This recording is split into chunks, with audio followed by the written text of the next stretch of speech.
Sunu Presse, à la présentation Aïcha Toupam. Sunu Presse vous est offert par le Grand Carnaval de Dakar.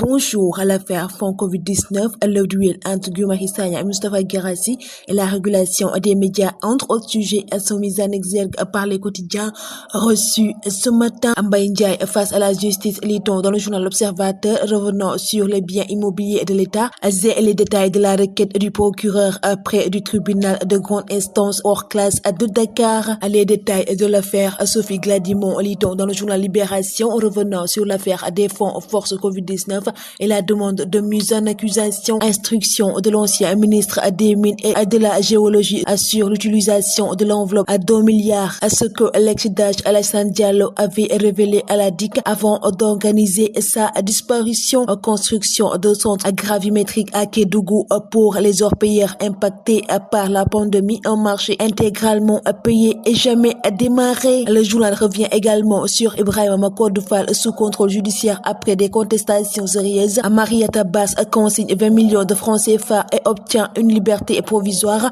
Pendant ce temps, Mohamed Adissar en retour de parquet. Où sont passés les milliards du FOPICA, lit-on dans le journal Enquête, revenant sur la gestion du cinéma sénégalais à plus de 8 millions de francs CFA depuis sa création. Mais le fonds est au cœur des attentes. Demba Ngom très loin des affaires de son frère Farba Ngom, lit-on dans le journal Les Échos, revenant sur l'homme d'affaires qui prospère en Côte d'Ivoire, en Burkina et au Gabon. Il est venu au Sénégal le 26 février, à veille de l'emprisonnement de son frère.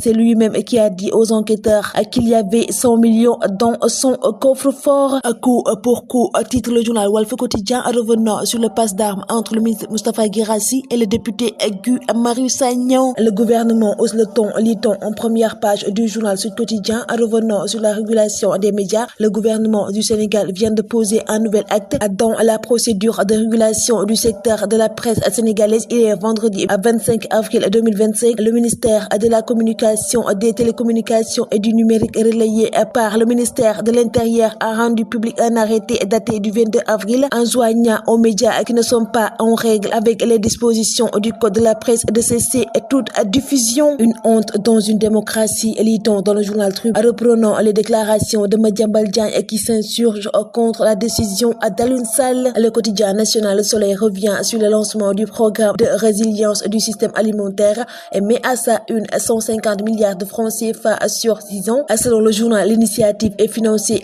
par l'État, la Banque mondiale et la FIDA. Le journal Le Quotidien revient sur le rapport de la Cour des comptes et le printemps de la PR à Washington. La directrice du FMI a reçu le contre-rapport de Macky. À 32e sacre du Barça au 21e du Real, s'interroge le journal Record, revenant sur la finale de la Coupe du Roi. Le Carnaval de Dakar célèbre le riche patrimoine culturel africain.